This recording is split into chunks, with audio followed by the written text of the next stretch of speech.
talk about basketball, IQ, skill setting, creative, ball handling, all that thing. That's relevant, but irrelevant right now. A good pass and the jam down low. Steve Toyloy, Montel Williams with the.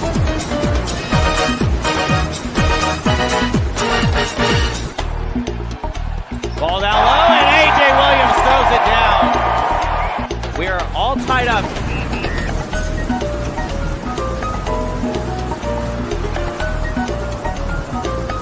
They might not have passed this, might not kill off balance. Mason with 0.4 seconds left to go.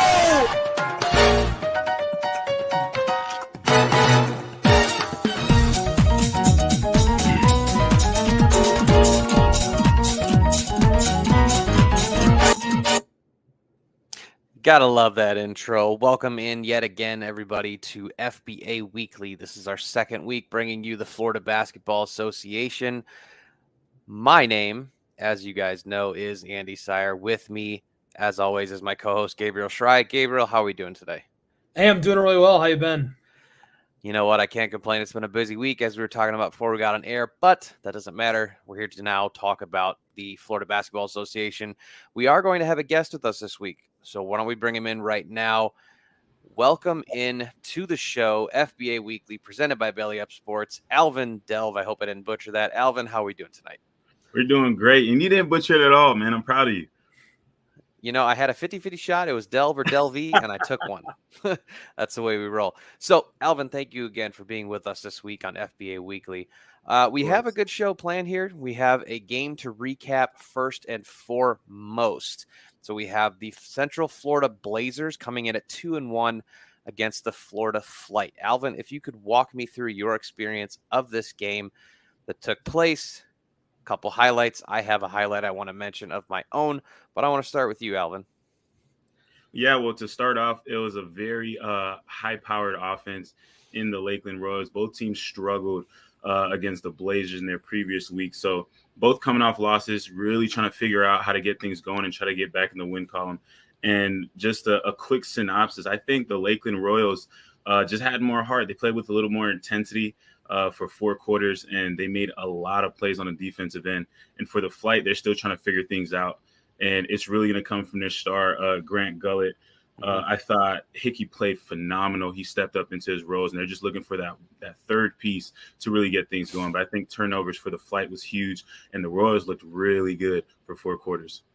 Yeah, I would agree. I think in my, overview of the game, when we're talking specifically about the Flight, last week when we were on the show, Gabriel, we mentioned how Grant Gullett had some heroics, right? We brought that game down 24, came in, tied it at the end of regulation, 0.4 seconds left. He nailed a 3-pointer.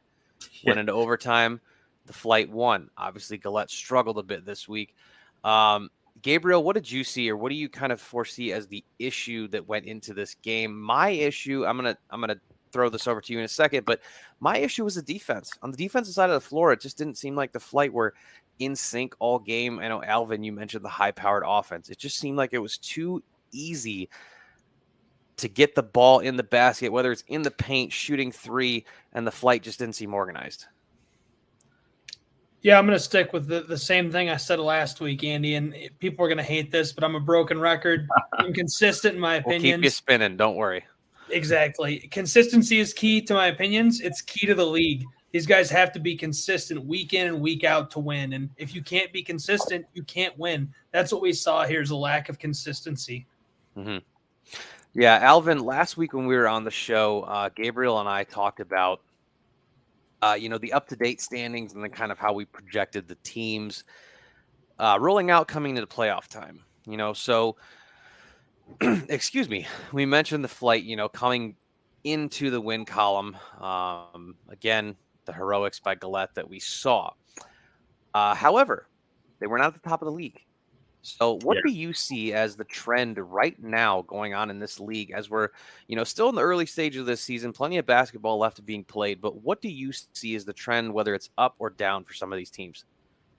Well, definitely I see an upward trend for a few teams. Obviously, recency bias, I got to go with the Lakeland Royals. I really like what they're doing as far as getting things going and really a high-powered offense. But I've been really paying close attention to the Florida Flight. So I have to stick with what I know with them, and they're really an emotional roller coaster ride. That's the best way to describe the Florida flight experience as of late. Obviously, last year they did phenomenal. They got to the championship and they lost it in Game 3, which is basically a Game 7 for this league. So really coming off of a really high end. They lose a star player in Brandon Moss and he's doing phenomenal things abroad. So now they have to reconstruct their roster, and it's proven difficult. Honestly, it's proven difficult. Yeah. Seeing Grant Gullett, he's stepped into a big role, but he has the biggest shoes to fill. And it's now his team, and he has to do all the things that he's done last year and more. He has to pick up Brandon Moss's role as well. So with that being said, I think he's done a great job. Like you guys mentioned a few times throughout this cast already, he had some late game heroes. He's a clutch player, but it's on both ends of the floor. And obviously he can play, he can make highlight plays on defensive side. However, like you guys saw versus the Royals, it's not just the highlight plays. It's just the consistency of getting to your man, closing out, making the entry pass to the post difficult, denying that initial cut on the one guard driving in, to force the defense to collect, denying that stuff. So proven difficult, but all in all for the FBA, I think the trend is upward. As far as the flight, it's a roller coaster ride right now. They're on a downward trend.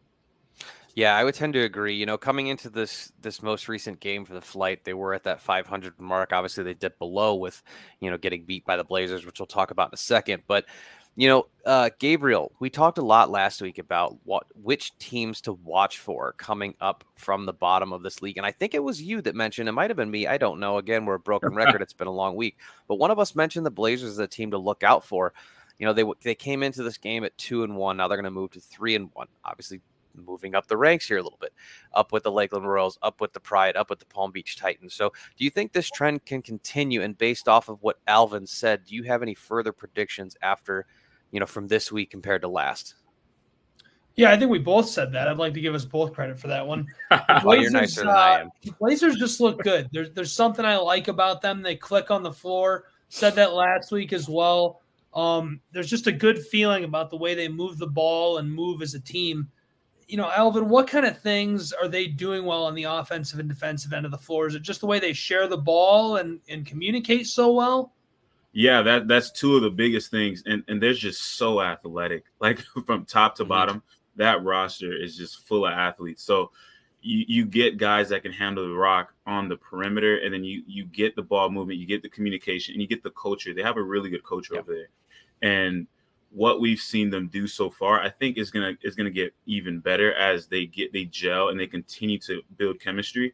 But yeah, they are on an upward trend, and that's a scary team because what they do on the defensive side of the ball and the way they execute in transition, they can run up a set offense in the half court, but they rarely have to with the turnovers they generate and just how their guys can get out in transition. It's wild to watch. It's almost reminiscent of the Mike D'Antoni run and gun Phoenix Suns, eh? Yeah. Oh yeah. Look at you with your sports trivia. Yes, that's exactly. Hey, exactly I might not look like I play basketball, but I know the game. So, no, I think that's a good take, though, Alvin. Something I've noticed, and Gabriel and I hit on this a lot last week, is we talked about, which team is going to come up as playing the full, consistent game on both sides of the court. And just in the couple games that we've been able to watch and we've been able to to cast like this, I think we see it's pretty evident that when a team struggles on one end of the floor, it's almost insurmountable. Obviously we have the anomaly there with the Grant Gullett heroics and that 24-point comeback by the flight, but going forward, this win by the Blazers, they were able to pull out this win against the flight 127-92. So a big victory here. And again, they moved to 3-1 after this game. So they still have, I believe, the Palm Beach Titans and the flight ahead of them in the standings. How do you think this has them measuring up to those top two teams? Again, we're still in the early stages, but let's say hypotheticals, right? It's always fun to talk about that. We are going to start talking about playoffs. So how do you think that lets them measure up to those, top tier teams that are, sitting atop this league right now? I think that puts them not squarely atop the throne because it is early and we got to see how guys play in crucial moments of the games because that's big, But right now they're scary. I think they've solidified themselves as a premier team in this league for sure. Just seeing the way that they can get out and be consistent for 4 quarters. Granted, it's versus a Flight who was struggling, but then they do it again versus the Royals right after. So it's not like they're only doing against one type of team. Like they're doing against another team. In the Royals, I think the Royals and the Blazers have a very similar anatomy with big, strong athletes that can run, they can get out, they can execute. They got really 4 ball handlers on the court at all times. So they definitely solidified themselves as a scary team. And defense wins championships, and they are a monster, a juggernaut, if you will, on the defensive end. Gabriel, thoughts from you on that one? Not many, not much to add to that. He covered everything I had. Well, come on. You went from a broken record to a stopped record. No, kind of piggybacking on that, Alvin, since you are, our guy from the FBA, I would love your thoughts on, let's face it, the team that's sitting atop the league right now, the Pride. Do you have any thoughts on, I'm going to throw this out there for you. I'm going to put a little pressure on it. Do you have any thoughts on a weakness of this team that maybe might let them come down a couple rungs on that ladder as we move through the season here? And now I'm going to sound like a broken record because you guys kept saying it. Now it's going to be consistency, because it's crazy. Honestly, a tribute to the Pride and the way they're able to flip their season, or really their organization, around from one year, which was last year, being on the bottom tier of the FBA to switching and now being the top, the throne. Like that is crazy turnaround for an offseason for an organization. So hats off to the Pride for doing that so quickly. But I just want to see them continue to do it. They played really well, but they have to continue to do this for the rest of the year. And then once we get into playoffs, they're going to really have to hold it. So I like what they brought to the table so far. They've been playing well on both ends of the court. They're a little slower paced than, the Blazers or the Royals. However, they get it done. They're really efficient. They get it done. And now I just want to see how they do it on the second half of the season. Yeah, I like that take. And trust me, you're not a broken record. Nobody can be any more broken than Gabriel and myself on this podcast. So don't even worry about it. Another point I wanted to make, again, we're kind of, a little bit on the Blazer train right now, but I want to talk about this team's length.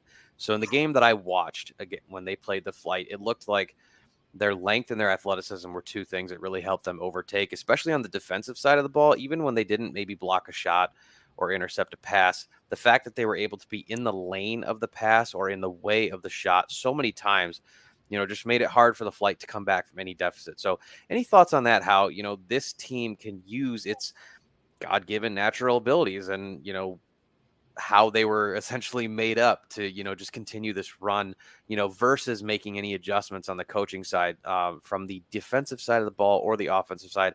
Alvin, let's hear you first, and then Gabriel, your thoughts after. Well, yeah, you hit the nail on the head. It's really their foot speed is just incredible. So they're not getting beat on that initial penetration, which usually causes defense to collapse, and you get the ball moving around the horn, and you get those easy buckets that way. But they can deny that. They can really move their feet, and they don't. So now they could essentially play one-on-one basketball. Everybody stays home, like meaning all the defenders can be in the passing lane. So when you drive it, you get shut down, and you try to kick it, there's a defender there, and this defender is going to be 6'2", 6'3", with handles that can go the length of the court or move the ball really quickly and efficiently in tight spaces. So their defense leads to a lot of easy buckets in transition, and really they have to fine tune some things. Obviously, they have little lapses in their game, as far as, every team does, and you just want to fine tune that and really make sure they get guys in their spots more often. But as of right now, they're humming, they're firing on all cylinders. Mm-hmm. Gabriel, definitely have to echo that sentiment. Very athletic, and when you have that baseline level of athleticism, that helps you so much on both ends of the floor, because you can afford to make a couple of mistakes throughout the course of the game. You can afford to have not perfect form or not perfect skill on both ends of the floor, but on the defensive end of the floor, that can break you out of a lot of tough situations. Yeah. Boys, let's reference right now, right? We're seeing in the NBA. Yeah, the Boston Celtics. They play better defensively than the Golden State Warriors do. They're longer, they're maybe more athletic, but they use their length to disrupt the ball, right? And I think that Gabriel, as you and I talked about, with this being a developmental league for guys to continue to get their shot, like that's something that can really push somebody to the next level. We harped again a lot last week on Grant Gillette, but actually that brings up a good point. Alvin, who do you see in this league that could establish themselves as like a front runner for the league MVP? We talked last week about how with the Pride specifically, there's not a guy that's atop any of the major statistical categories, but Yeah. all of their team is consistently in the middle of the road, which again, if you play together and you play consistently, helps you win basketball games. So, no, do you see anybody coming right now in the early stages of this season that could be pushing themselves for that end of the year award? Yeah, it's Grant Gullett for sure. Really? Hey, we were Yeah, right. yeah. So, like you said, there's a lot of guys who really make plays. Like last week, Tyler Williams played phenomenal, and Cyrus Barnes. There's a few guys on different teams that really stand out to me that can make plays. But Grant Gullett is consistently looked upon as the leader for the Flight, and he's gonna be atop those statistical categories just because his workload and what Coach King wants him to do or needs him to do on a weekly basis. So Grant Gullett is and he's a specimen. He is a specimen. He makes some plays, and you meet the guy, and you're like, okay, this guy just eats 45-pound dumbbells for breakfast. This guy literally, there's no reason this guy should be this yoked. But this dude, I think if there's going to be an MVP, obviously it's early and a lot of stuff can change. But right now, from what I see, I think Grant Gullett has a slight edge. Okay. Well, that makes us sound like smarter casters than we portray. You spoke of Coach King, and that's somebody that I think we should discuss right now, and the coaches in general, right? Yeah. Gabriel, I'm going to throw this one to you first, and then we'll go over to Alvin. So, Coach King's going to come off this tough loss. It's a 35-point loss, which is it's a big number, no matter if you're playing in professional leagues, developmental leagues, whatever. Put yourself in Coach King's shoes. How do you get your guys prepared for the next game, for the next week, for even tomorrow, for even the next day's practice, right? We talked about this last week a little bit with mindset going into coaching, but what can Coach King do to better prepare his team to, basically reenact the effort they had in their, fantastic comeback win to sort of eclipse this blowout loss? Yeah, I could talk about this for a long time. The first thing I always say when this comes up, I am not a coach. I don't want to be a coach. So I don't want to tell people how to coach, but my thoughts on that typically are sports are much more clinical than they're portrayed as in the media and in movies. People think that coaches go to the locker room and they throw a water cooler, and that's just not the case. It's very straightforward. We get the whiteboard out. We talk about what went well and what did not go well and how to correct those things that did not go well. And that's exactly what they're going to do throughout the course of the week. Now, maybe if coach felt like they should not have lost that game at all, or definitely not by that margin, you could get a little shouting. But otherwise, I'd like to think it's going to be very clinical, and they're going to talk about those things. They're going to really address what did go well, how they executed on the offensive and defensive end of the floor, and they're going to take the things that led to their downfall and say, this is what we need to fix. This is what went well in our last win. Let's focus on getting that back on track. I like that take. Alvin, over to you on this one. Yeah, that's spot on, Gabe. So to delve into that even more, I would say a key thing if he's going to really break it down, and I've had the pleasure of working alongside Coach King a little bit, so I'm not going to go too deep into his bag of tricks, but I will give a little nugget, and I really think it's going to come from just establishing a culture, and that is going to cure all on a general sense. We talked a lot about their defensive woes and some of the issues they've had with the ball handling and turnovers and stuff of that nature. And I think that all comes down to culture. So I think that's going to be the biggest paradigm shift we see Coach King address, especially coming into this week versus the Bobcats. I believe the Bobcats, they're not a bad team. However, they've had some similar struggles as well as the Flight has. So it's going to be a fresh start. They can really focus on their P's and Q's and try to get back right in the win column and get back to that 500 rank, and then try to build some momentum as this season goes on. So I definitely think they're going to have those X's and O's. I don't think it's going to be too much yelling and stuff of that nature, but I do believe it's going to be a huge culture shift. Yeah, I appreciate you sharing a little bit into insight with Coach King too. And I think something we could all take away from this too is we've all been athletes or been around athletes, and we Yeah. understand that, in the early going is kind of when you want to get your kinks out, kick the cobwebs loose and make sure that, hey, now is better to do it than come playoff time. Yeah. Playoff time, we need to make sure everything's a well-oiled machine. So, Gabriel, I'm going to throw this one to you right now. What are your predictions going forward for a team like the Blazer? I know we talked about it a little bit, but I want to just kind of end the Blazer talk with this. The Blazers have momentum. They have upswing to get to the top of this league. How can they stay on this high note and not have that lull that we saw the Flight have going from comeback win to blowout loss? How can they avoid, kind of that same mountain aspect of, you're always on a mountain when you fall, so to speak? Well, I think they're going to have a tough time keeping their momentum going. Elvin, they had a game canceled due to the storm, didn't they? They had a game Yeah. postponed over the weekend. So Mhm. that's tough right there. I don't care what level of athletics you're playing at, if it's high school or the NBA. When you have a game kicked down the road like that, that's tough. And to carry your momentum going forward is going to be hard. So hopefully they have another game on the schedule coming up soon and they can keep the swing of things going. But honestly, we've talked about the Blazers a lot so far in this episode, and I think we've been spot on. I think they're very, very talented, very capable at both ends of the floor. They're going to continue to be successful at both ends of the floor. And if they can keep that momentum going and continue to be consistent, meaning showing up to practice and executing what they practice during the games, because it's hard. We talked about that too last week, Alvin. I mean, these guys are working full-time jobs, most of them, Yeah. in addition to playing professional basketball. That's a lot. Yeah. Yeah. Man, you might not want to be a coach, but you sounded like one right there, Gabe. Yeah. You really He pulled out did. your Blazer No, shirt and tie. Um, not happening. so Alvin, you also mentioned, in the early part of the show here, you mentioned the Lakeland Royals. Okay, obviously Mhm. they're sitting atop the league. Probably one of the two, maybe three most consistent teams in the FBA.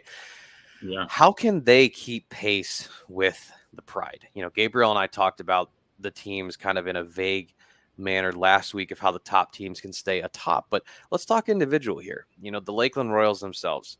Give us a little bit of insight if you can on, what this team does well, maybe a chink in the armor, so to speak, if there is one from your vantage point. Wow. From my vantage point, there was really, if there's a kink in the armor, it's real small. Coach Thornton has these guys rolling. Like it is insane. Just the skill, the individual skill from each player. Ivan Smith, 6 foot 170, when the game probably threw down, like in warmups, I was watching this dude throw it down with his forearm at the rim. And I'm just looking like these guys are crazy athletic. And he got a couple lob opportunities. I think he got two, but they're throwing lobs like no one's business. So Ivan Smith in ISO, he's phenomenal, like really scary, Kyrie-esque.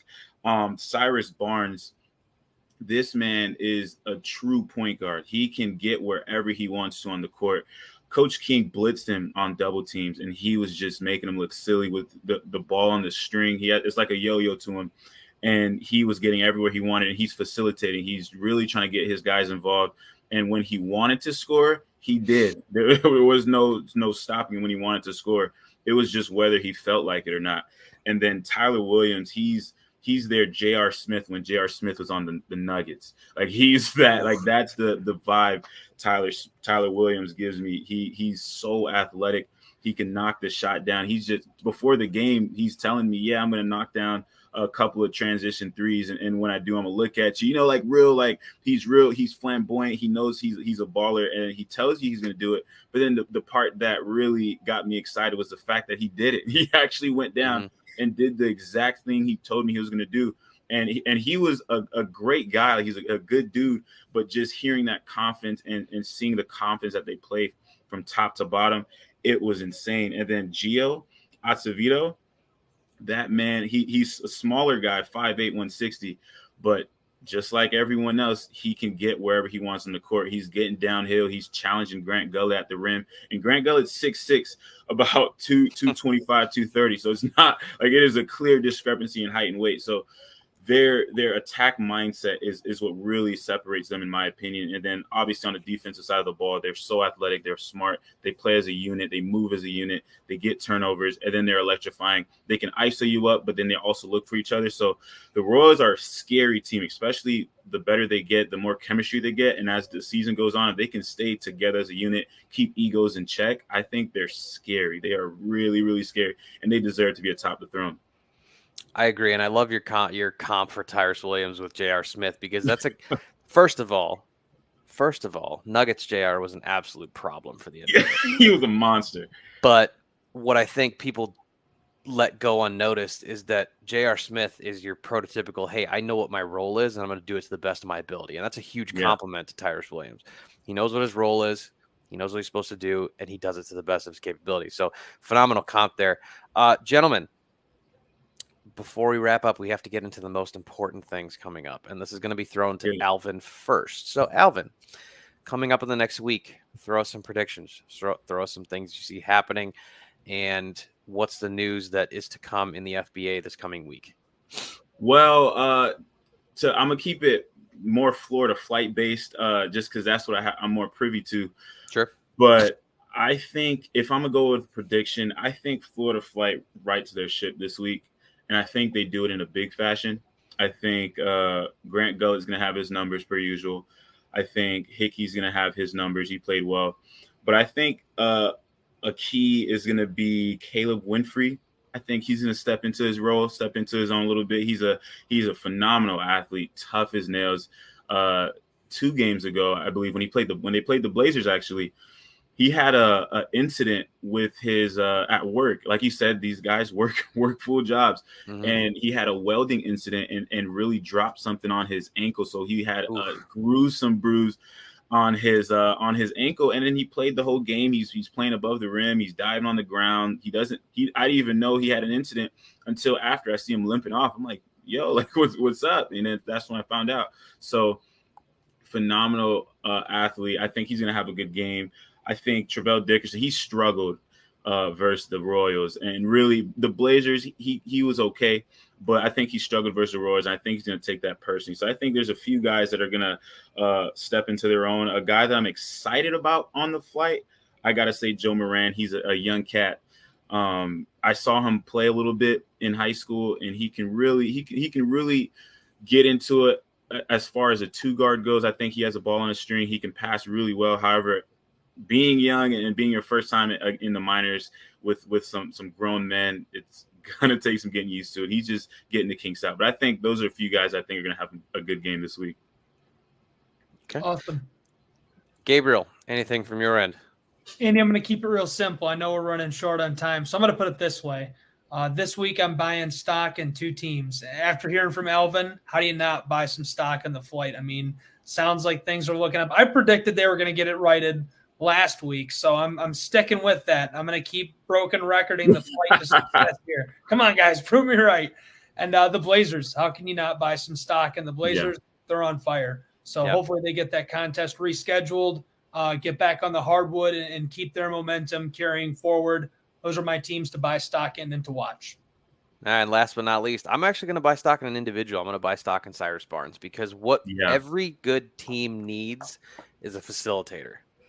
Okay, if you have a good facilitator on both ends of the floor, you tend to win more basketball games, folks. Again, I'm not a basketball guy, but I know winning. So I'm going to buy my stock in Cyrus Barnes to keep those boys, playing good basketball, keep everybody where they need to be, when they need to be, set up for guys like Tyrus Williams, and make sure that when you are needed to make a shot or when you're needed to make a defensive stop, you are in the right position. Mm-hmm. So that being said, if I'm wrong and you guys lose a bunch of money, I apologize, but hey, I'm buying stock in Cyrus Barnes this week.